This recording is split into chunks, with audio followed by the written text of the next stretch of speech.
Тулгай бол хүргэлтийн ажил хийдэг залуу. Тэр нэг орой шинэ захиалга авч хоол хүрэхээр хотын захад байрлах хуучны байр руу явлаа. Тэр байрны үүдэнд ирмэгцээ хонхтаарч илтгэр хэлв.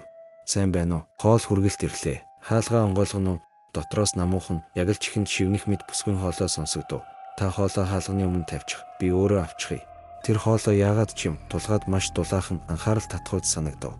Тиймээс тэр хоолыг хаалганы өмнө тавьчихад булангийн ард нуугдаж бүсгүйн царайг харахаар шийдэв. Удалгүй хаалга зөөлөн онгойв. Гэвч бүсгүй юр гарч ирсэнгүй. Зөвхөн нэг гараас иймхий гарч хоолоо авчихад хаалгаа хаав. Тулгай баг зэрэг гонсоож их л сонин бүсгүй бололтой гэж бодон буцлаа. Маргааш нь тэр дахин адилхан захиалга авлаа. Энэ удаа ч мөн бүсгүй ижлэхэн хэлв хаалганы өмнө тавиад өгчих. Тулгай өмнөхөөсөө арай өөрөөр хандлаа. Хоолыг хаалганаас жаахан хол тавьж бүсгүйг гарч ирэхээс өөр аргагүй болохоор шийдэв. Энэ удаа лав харандаа гэж дотроо бодлоо. Хаалга дахин нээгдэв. Гэвч дотроос хүн гарч ирсэнгүй. Зөвхөн бүсгүйн гар сунаж хоолоо авав.